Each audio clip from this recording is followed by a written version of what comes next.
శ్రీదేవి గారు నమస్తే అండి. జగన్మోహన్ నిన్న ప్రెస్ మీట్ పెట్టి మాట్లాడుతూ ఉన్నాడు. పరకామణి కేసులో అదొక పెద్ద కేసా, చంద్రబాబు ఎందుకు దాన్ని పెద్ద భూతద్దంలో పెట్టి చూస్తూ ఉన్నాడు, అది 72,000 కూడా అది పెద్ద అమౌంటా, చాలా చిన్నది అని చెప్పి ఒక హిందూ సంప్రదాయాన్ని ఒక అగౌరవకు పరిచేలాగా జగన్మోహన్ మాట్లాడటం అసలు ఎలా చూడొచ్చు? ఒక హిందూగా మీరు ఏ విధంగా సమాధానం చెప్తారు? అసలు ఇది పెద్ద కేసు కాదనండి.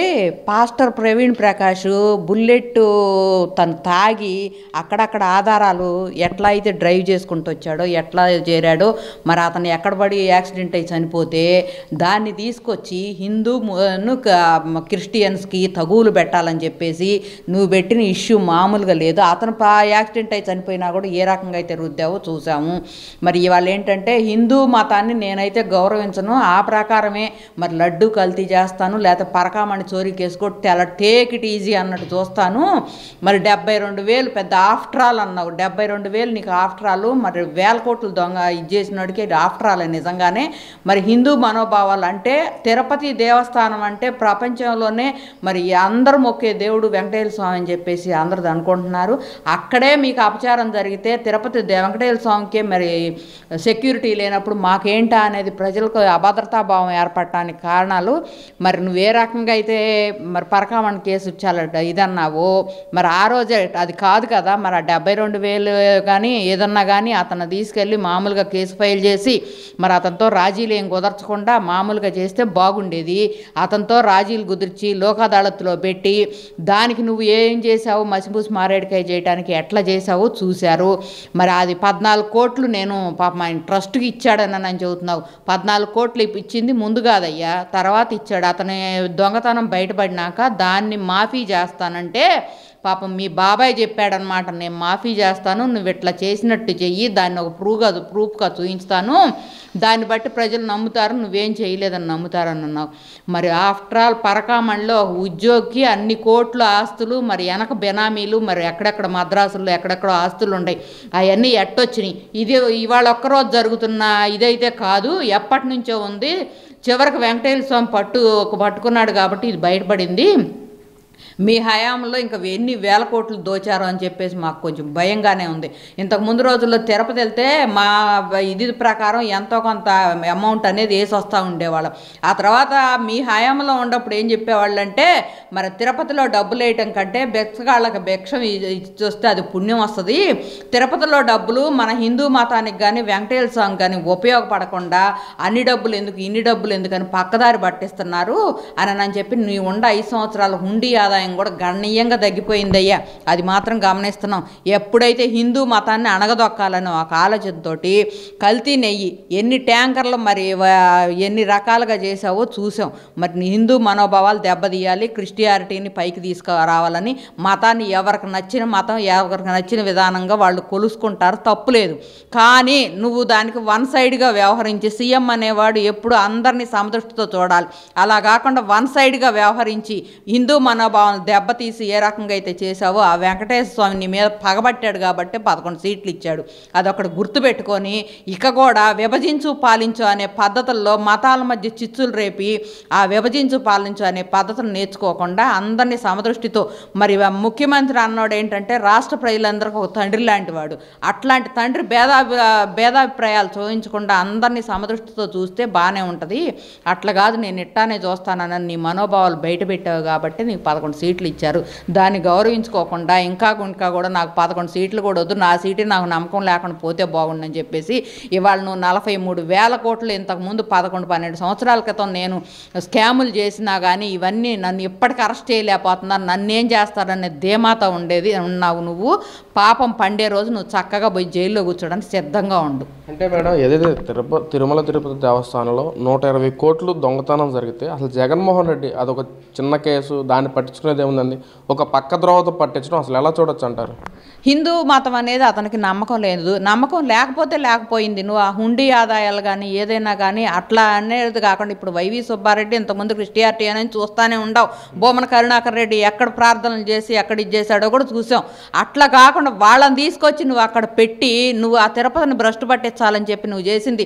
తిరుపతి మీ హయాంలో పోయినప్పుడు ఎక్కడా కూడా శుభ్రత లేకుండా, మరి ఆ పెట్టే అన్నదానంలో కూడా క్వాలిటీ క్లారిటీ లేకుండా వచ్చిన అమౌంట్లన్నీ కూడా ట్రస్ట్కు చేరకుండా పక్కదారులు పట్టించి ఏ రకంగా అయితే చిందు బిందు చేసి తిరుపతి పవిత్రత అనేది దెబ్బతీయటానికి మీరు సంకల్పించారు. కానీ మరి ఆ దేవదేవుడు అనేవాడు ఎప్పటికీ పవిత్రంగానే ఉంటాడు. ఆయన ఇచ్చేసుకున్నాడు కాబట్టి మిమ్మల్ని ఈ రకంగా ఆట ఆడిస్తున్నాడు.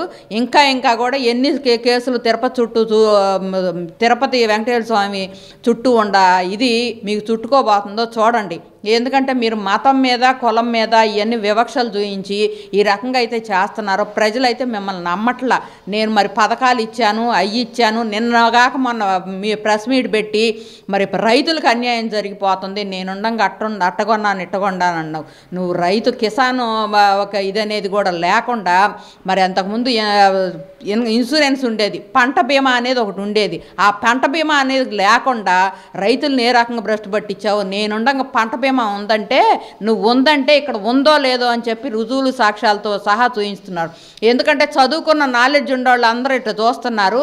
మరి కాస్త ఏదన్నా చదువు తక్కువ ఉండి మరి నువ్వు చెప్పే మాటలు నీ మీద అభిమానం ఉండేవాళ్ళు నమ్ముతారు. వాళ్ళకన్నా ఇది ఒక అస్త్రంగా పనిచేస్తుందని చెప్పేసి నువ్వు అనుకుంటున్నావు. కానీ ఇవాళ ప్రతి ఒక్కళ్ళు కూడా స్మార్ట్ ఫోన్ ఉండి దానిలో ఏంటా విధి విధానాలు అన్నీ చూస్తాం. లేకపోతే పిల్లలు ఎవరో ఒకళ్ళు వాళ్ళకి ఎక్స్ప్లెయిన్ చేస్తుంటే అంత అవేర్నెస్గానే ఉంది. నీ పుణ్యమా అంట ఆంధ్రప్రదేశ్లో ఎక్కడ ఏం అన్యాయం జరుగుతుందా ఎక్కడ ఏం జరుగుతున్నాయా అని చెప్పి ప్రతి ఒక్కళ్ళు తెలుసుకోవడానికి ఇంట్రెస్ట్గా ఉండారు. దాన్ని తెలుసుకొని మనం ఎట్లా వ్యవహరించాలో దానికి తగ్గట్టుగా చేస్తున్నారు. అది గుర్తుపెట్టుకొని మనగితే బాగుంటుంది. మరి ఇప్పుడు నువ్వు శుక్రవారం కోర్టుకు వెళ్ళాలి. మరి అది ఎట్లానో ఇంతకు ముందు రోజుల్లో నేను మండలి ఉంటే నాకు 60 లక్షలు దండగా మరి మండలి రద్దు చేస్తాను అని అన్నావు. నేను ఒక్కరోజు మరి కోర్టుకు వెళ్ళి వస్తే 60 లక్షలు అవుతాయి అన్నాడు. మరి ఇప్పుడు పాపం వారం 60 లక్షలు కోర్టుకు పెట్టాలి. మరి పాపం పేద బిడ్డ ఏం చేస్తాడో కూడా మాకు అర్థం కావట్లేదు. అంటే పక్కన చంద్రబాబు మీద లోకేష్ మీద వీళ్ళందరి మీద 420 కేసు వేయాలి, ప్రజలు మోసం చేశారు అని చెప్పి కూడా జగన్మోహన్ మాట్లాడుతుంది. నిజంగా 420 కేసు అసలు ఎవరి మీద వేయాలి మేడం? అసలు నిజంగా 420 అంటే ఎవరో తెలుస్తుంది. 11 సంవత్సరాల మీద బెయిల్ మీద ఉండాడి ముఖ్యమంత్రిగా చేసా ఆ బుద్ధి తగ్గుతాను ఆంధ్ర రాష్ట్ర ప్రజలదే అని చెప్పి మేము అనుకుంటున్నాము. మరి ఇవాళ 420 కేసు వేయాలి. ఎందుకు వేయాలంటే మరి ఇవాళ రాష్ట్రాన్ని గాడిలో పెట్టి రాష్ట్రానికి పరిశ్రమల వెలుగులాగా తీసుకొచ్చి ఐటీ హబ్బు లాగా మరి అమరావతికి నిధులు తీసుకురావటం గాను మరి ఎక్కడెక్కడ నీటిపారుదల ఇప్పుడు మరి పాపం నీ తండ్రి హయాంలో పోలవరం ప్రాజెక్ట్ అనేది మొదలు పెడితే నువ్వు దాన్ని 10% కూడా ఇచ్చేయకుండా మరి ఇవాళ 88%కి తీసుకొచ్చాడు ఆ పోలవరం ప్రాజెక్టు అభివృద్ధికి. దానికోసం నిజంగానే ఆయన 420 కేసు పెట్టాలి. మరి ఆ రాయలసీమను అది పోలవరం నుంచి పులివెందుల దాకా మరి రాష్ట్ర బోర్డర్ చివరి దాకా నీళ్లు నడుపుతాను ఒక సంకల్పం చేసి ఆ నీళ్లు నడిపే విధానాన్ని చూపించి మొన్న ఏ రకంగా అయితే చూపించాడో అందుకోసం ఆయన 420 వేయాలి. మరి అన్నమయ్య డ్యాము ప్రాజెక్టు కొట్టుకుపోతే పోయినసారి నువ్వేమి ఎంతమంది ప్రాణాలకి భద్రత కల్పించావో ఎంతమంది చనిపోయారో లెక్కజామ లేకపోయేసరికి దానికి నీ మీద ఆయన మీద 420 కేసు వేయాలి. మరి ఎవరి మీద ఏం కేసు వేయాలో మరి ఏందో కూడా జనం అందరూ గమనిస్తూనే ఉండారు. మరి ఏ రోజు కూడా ఇంత విపత్తులు పెద్ద విపత్తులు ఎప్పుడు లేని విధంగా విపత్తులు వచ్చినా కూడా ఆ విపత్తులను తిప్పుకొట్టే పనిలో చంద్రబాబు గారు ఉంటే ప్రజలు దగ్గరగా ఉంటున్నాడు కాబట్టి ఆయనకు నిజంగానే 420 ఇవ్వాలి. ఇవాళ ప్రజెంట్గా ఏంటంటే ప్రజా దర్బార్ అనేది ముఖ్యమంత్రి ప్రతి వారము ప్రతి నెల ప్రతి వారం అన్నట్టుగా మరి మీ ఇదేమన్నా సమస్యలు ఉంటే నాకే వినతి పత్రాలు ఇవ్వమని మరి ఆ పార్టీ ఆఫీసులో కూర్చొని ప్రజలకు దగ్గరగా ఉంటున్నాడు. అందుకని ఆయన మీద 420 కేసు వేయాలి. నీకు అయ్యక్కర్లా. ఎందుకంటే నువ్వు రాష్ట్ర ఆదాయాన్ని మద్యం స్కాముల్లో మరి తిరుపతి వెంకటేశ్వర స్వామి నెయ్యిలో మరి పరకామణి చోరీల్లో మరి ఇట్లాంటివన్నీ కూడా మరి నువ్వు చేసినా కూడా నీ మీద ఏమి వేయకూడదు. ఎందుకంటే నువ్వు దేవుడు బిడ్డవి, వీళ్ళందరూ దెయ్యాల బిడ్డలు. అందుకని చెప్పేసి నువ్వు ఆత్మవిమర్శన చేసుకొని దాని ప్రకారం మాట్లాడితే బాగుంటుంది. ఎప్పుడైనా ఒక కేసు ఫైనల్లోకి వస్తుంది అనగానే ప్రెస్ మీట్కి పెట్టేస్తాడనమాట. దానిలో నేను శుద్ధపోసని నా వల్ల ఎటువంటి తప్పు లేదు అని చెప్పి మాట్లాడతా ఆ చేసే విధానాల్లో ప్రజల్లోకి వెళ్తుంది అనుకుంటున్నావు. కానీ నీవు ఆత్మవిమర్శ చేసుకో, నువ్వేం చేసావో ఏం చెందావో కూడా తెలుసుద్ది. దాన్ని బట్టి చేసుకుంటే బాగుంటుంది. నువ్వు నాకు తెలిసి నీ లైఫ్లో నువ్వు ఇక ముఖ్యమంత్రి స్థానం మీద కూర్చోవటం అనేది అసంభవం మాట.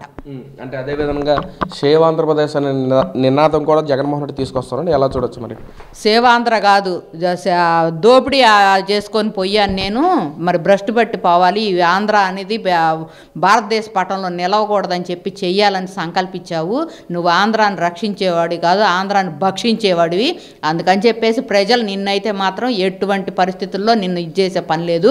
నాకేదో ఇంకా కొన్ని అట్లా చేశాను ఇట్లా చేశానని నువ్వు చెయ్యని మాటలు చెప్పుకుంటున్నావు. ఆ చెప్పుకున్నవి కూడా నువ్వేం చేసావయ్యా నిన్ను క్వశ్చన్ చేస్తాడు. మరి నిన్నగాక మొన్న ప్రకటించాడు, నేను పాదయాత్ర చేస్తాను అన్నాడు.